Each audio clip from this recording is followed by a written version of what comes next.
कभी सोचा है कि आप मैदान में हर एक लड़ाई जीत रहे हों, लेकिन आखिर में पूरी की पूरी जंग हार जाएं? सुनने में अजीब लगता है ना? पर यही उलझन भरी कहानी है वियतनाम युद्ध की। एक ऐसा संघर्ष जहां दुनिया की सबसे बड़ी सैन्य ताकत को यह एहसास हुआ कि सिर्फ तोप, टैंक और बम से हमेशा जीत नहीं मिलती। तो आज चलिए समझते हैं कि आखिर ऐसा हुआ क्यों और कैसे। और यही यही वो सवाल है जिसने दशकों से सैन्य विशेषज्ञों और इतिहासकारों को चक्कर में डाल रखा है। आखिर कैसे दुनिया की सबसे बड़ी सुपर पावर एक छोटे से विकासशील देश से हार गई? क्या ये एक सैन्य गलती थी, या एक राजनीतिक विफलता, या फिर इसके पीछे कोई और ज्यादा गहरी वजह थी? चलिए एक एक करके इसकी परतें खोलते हैं और सच्चाई तक पहुंचने की कोशिश करते हैं। देखिए, अमेरिका इस दलदल में कैसे फंसा, ये समझने के लिए हमें टाइम मशीन में बैठकर थोड़ा नहीं, बहुत पीछे जाना होगा। सिर्फ 1960 के दशक तक नहीं, बल्कि उससे भी लगभग एक सदी पीछे, क्योंकि वियतनाम युद्ध की असली शुरुआत अमेरिका के आने से बहुत पहले हो चुकी थी। इसकी जड़ें थीं एक देश की आज़ाद होने की जिद में, एक ऐसी इच्छा जो कभी खत्म ही नहीं हुई। तो तस्वीर कुछ ऐसी है। लगभग 100 साल तक वियतनाम पर फ्रांस का कब्जा था। फिर आया द्वितीय विश्व युद्ध, और इस अफरा तफरी में जापान ने आकर वियतनाम पर कब्जा कर लिया। अब वियतनाम के लोगों के ऊपर दो दो घुसपैठिए थे, और इसी उथल पुथल के बीच एक नेता उभर कर सामने आए, हो ची मिन। उनका एक ही सपना था, एक ही नारा था, वियतनाम सिर्फ वियतनाम के लोगों का है। तो जैसे ही 1945 में जापान ने हार मानी, हो ची मिन ने मौके पर चौका मारा और वियतनाम की आज़ादी का ऐलान कर दिया। लेकिन फ्रांस को यह मंजूर नहीं था। वो अपनी कॉलोनी वापस चाहते थे, और इसीलिए शुरू हुआ पहला इंडो चाइना युद्ध। एक बात यहां बिल्कुल साफ समझ लेनी चाहिए, वियतनामी लोगों के लिए यह हमेशा से आज़ादी की लड़ाई थी, कम्युनिज्म या कैपिटलिज्म की नहीं, आज़ादी की। तो ये वियतमिन थे कौन? इन्हें सिर्फ सैनिकों की एक फौज मत समझिए, नहीं, ये एक आंदोलन था, एक जुनून था कि हर बाहरी ताकत को अपनी जमीन से निकाल फेंकना है। हो ची मिन ने कमाल ये किया कि उन्होंने देशभक्तों और कम्युनिस्टों सबको एक ही झंडे के नीचे इकट्ठा कर लिया। सबका सपना एक था, न सिर्फ आज़ादी, बल्कि एक जैसा पूरा वियतनाम। और उनका यही इरादा, उनका यही संकल्प उनका सबसे बड़ा हथियार बनने वाला था। एक ऐसा हथियार जिसका तोड़ अमेरिका की किसी भी मिसाइल या बम के पास नहीं था। और अब तस्वीर में एंट्री होती है अमेरिका की, और यहां से पूरी कहानी का रुख बदल जाता है। जो अब तक आज़ादी की एक स्थानीय लड़ाई थी, वो अब एक वैश्विक शतरंज की बिसात का हिस्सा बनने वाली थी। लेकिन सवाल तो यही है कि अमेरिका 7 समंदर पार इस झंझट में कूदा ही क्यों? जवाब वियतनाम में नहीं, बल्कि उस वक्त के सबसे बड़े वैश्विक खेल में छिपा था, जिसका नाम था शीत युद्ध। तो जब वियतनाम ने फ्रांस को हरा दिया, तो दुनिया के बड़े बड़े देश जेनेवा में इकट्ठा हुए। उन्होंने एक नक्शे पर पेंसिल से एक अस्थायी रेखा खींच दी। कहा गया कि ये देश को बस 2 साल के लिए उत्तर और दक्षिण में बांट रही है, फिर चुनाव होंगे और देश फिर से एक हो जाएगा। लेकिन वो 2 साल कभी खत्म नहीं हुए, और वो अस्थायी रेखा एक ऐसी पक्की सरहद बन गई जिसने इस संघर्ष के अगले और सबसे खूनी अध्याय की शुरुआत की। तो अब हमारे सामने थे 2 वियतनाम। उत्तर में हो ची मिन की कम्युनिस्ट सरकार, जिसके पीछे चीन और सोवियत संघ खड़े थे, और दक्षिण में अमेरिका की पश्तपनाही वाली एक साम्यवादी विरोधी सरकार। मतलब जो एक गृह युद्ध हो सकता था, वो अब एक प्रॉक्सी युद्ध बन चुका था। यानी लड़ाई तो वियतनामी लोग लड़ रहे थे, लेकिन इस शतरंज की बिसात के असली खिलाड़ी मॉस्को और वॉशिंगटन में बैठे थे, और इस खेल में प्यादे बनकर पिस रहे थे वियतनाम के आम लोग। और अमेरिका को इस लड़ाई में खींचने वाला डर सिर्फ एक था। राष्ट्रपति आइजनहावर ने इसे नाम दिया डोमिनो थियरी। उनका कहना था, सोचिए, डोमिनोज की एक लाइन लगी है, अगर आपने पहला डोमिनो गिरा दिया तो क्या होगा?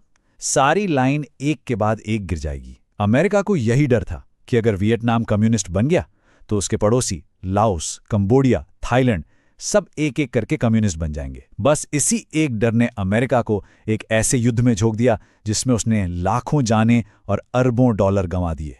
एक ऐसी जंग जिसे शायद वो कभी ठीक से समझ ही नहीं पाए। पता है, अमेरिका इस जंग में एकदम से नहीं कूदा। ये धीरे धीरे एक फिसलन भरी ढलान पर नीचे जाने जैसा था। शुरुआत हुई सिर्फ कुछ सैन्य सलाहकारों से। फिर अमेरिका ने दक्षिण वियतनाम के अलोकप्रिय नेता को हटाने के लिए एक तख्ता पलट का समर्थन किया। उसके बाद टोंकिन की खाड़ी का एक विवादित हादसा हुआ, जिससे बहाना बनाकर अमेरिका ने सीधे सीधे आक्रमण शुरू कर दिया। हर छोटा कदम फेल होता तो अगला कदम उससे भी बड़ा होता, और देखते ही देखते कुछ 100 सलाहकारों की गिनती 1967 तक 5 लाख अमेरिकी सैनिकों तक पहुंच गई। अमेरिका अब पूरी तरह से इस युद्ध में उतर चुका था। लेकिन हैरानी की बात यह थी कि इतने सैनिक, इतने हथियार और इतने बम भी जीत नहीं दिला पा रहे थे।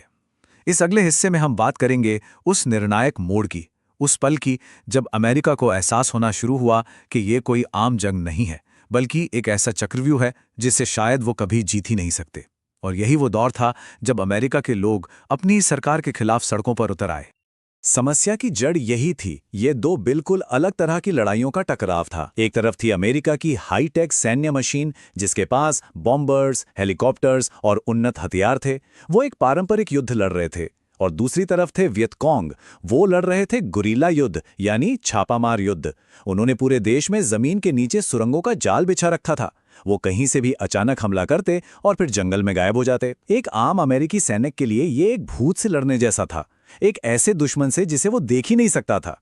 और इस जंगल में अमेरिका की सारी तकनीक बेकार साबित हो रही थी। इस युद्ध का सबसे बड़ा निर्णायक मोड़ आया 1968 में, टेट ऑफेंसिव के दौरान।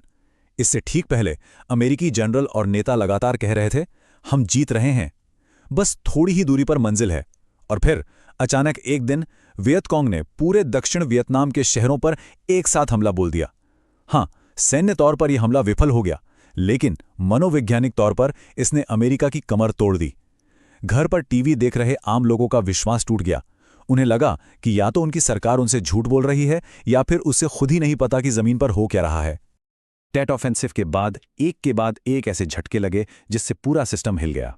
पहले माई लाइनर संहार की खबर आई, जहां अमेरिकी सैनिकों ने औरतों और बच्चों समेत 500 से ज्यादा बेगुनाह लोगों को मार डाला। इसने जंग का सबसे भयानक चेहरा दुनिया को दिखाया। फिर पेंटागन पेपर्स लीक हो गए। ये एक टॉप सीक्रेट रिपोर्ट थी, जिससे पता चला कि एक के बाद एक अमेरिकी सरकार ने सालों से जंग के बारे में लोगों से झूठ बोला था। बस इसके बाद सरकार पर से लोगों का भरोसा पूरी तरह उठ गया और पूरे अमेरिका में विरोध प्रदर्शन शुरू हो गए। और इस पूरे माहौल में एक नए खिलाड़ी ने बहुत अहम भूमिका निभाई, वो था मीडिया। वियतनाम युद्ध को इतिहास का पहला टेलीविजन युद्ध कहा जाता है। पहली बार जंग की असली, बिना सेंसर की हुई तस्वीरें सीधे लोगों के लिविंग रूम तक पहुंच रही थीं। और जैसा कि एक वियतनामी फोटो जर्नलिस्ट ने कहा था कि कभी-कभी एक तस्वीर एक पूरी जंग को रोक सकती है। और ये है वो तस्वीर, द नेपाम गर्ल। 1972 में फोटोग्राफर निक ओट ने इस इमेज को कैप्चर किया। एक 9 साल की बच्ची किम फुक नेपाम बॉम्ब के हमले से जलकर, कपड़े जलकर नग्न सड़क पर भाग रही है। इस एक फोटो ने वो कर दिखाया जो हजारों रिपोर्ट नहीं कर पाईं। इसने जंग के सारे बहानों और तर्कों को एक तरफ कर दिया और सिर्फ इंसानियत के दर्द को सामने लाकर रख दिया। ये फोटो दुनिया भर में युद्ध विरोधी आंदोलन का प्रतीक बन गई। अब तक अमेरिका के अंदर और बाहर दोनों तरफ से दबाव इतना बढ़ चुका था कि अंत निश्चित था। जंग अपने दर्दनाक अंजाम की तरफ बढ़ रही थी। तो अब आखिरी खंड में आइए नजर डालते हैं इस जंग के नतीजों पर, उस भारी कीमत पर जो दोनों देशों ने इस लंबे और तकलीफदेह संघर्ष के लिए चुकाई। आखिरी अमेरिकी लड़ाकू सैनिकों के वियतनाम छोड़ने के 2 साल बाद वो हुआ जिसका डर अमेरिका को हमेशा से था। 30 अप्रैल 1975 उत्तरी वियतनाम के टैंक दक्षिण वियतनाम की राजधानी साइगॉन में दाखिल हुए। जंग खत्म हो चुकी थी। पहले जापान, फिर फ्रांस और आखिर में अमेरिका। इतने दशकों की लड़ाई के बाद वियतनाम आखिरकार कम्युनिस्ट शासन के तहत एक एकीकृत देश बन गया। अमेरिका के लिए इसकी कीमत बहुत भारी थी, 58,220। ये सिर्फ एक नंबर नहीं है, ये वॉशिंगटन डीसी में बने वियतनाम मेमोरियल की दीवार पर लिखे गए नाम हैं। हर नाम एक अधूरी कहानी है, एक ऐसा घाव जिसने अमेरिका की पूरी एक पीढ़ी को हिलाकर रख दिया। लेकिन अमेरिका का नुकसान जितना भी बड़ा था, वो वियतनाम के लोगों के दर्द के सामने कुछ भी नहीं था। अनुमान है कि इस जंग में लगभग 20 लाख यानी 2 मिलियन वियतनामी नागरिक मारे गए। जरा इस आंकड़े के बारे में सोचिए, 20 लाख। ये एक ऐसी मानवीय त्रासदी है जिसके बारे में सोचना भी मुश्किल है। इसका मतलब ये है कि हर एक अमेरिकी सैनिक के बदले लगभग 35 वियतनामी आम नागरिकों ने अपनी जान गंवाई। ये था इस जंग का असली और भयानक चेहरा। और अब एक ऐसा आंकड़ा जो शायद सबसे ज्यादा चौंकाने वाला है। अमेरिका ने वियतनाम, लाओस और कंबोडिया पर 76 लाख टन से ज्यादा बम गिराए। ये कितना होता है? ये द्वितीय विश्व युद्ध में सभी देशों ने मिलकर जितने बम गिराए थे उसका दुगना से भी ज्यादा है। सोचकर देखिए, एक छोटे से देश के ऊपर पूरे द्वितीय विश्व युद्ध के दुगने वजन के बम।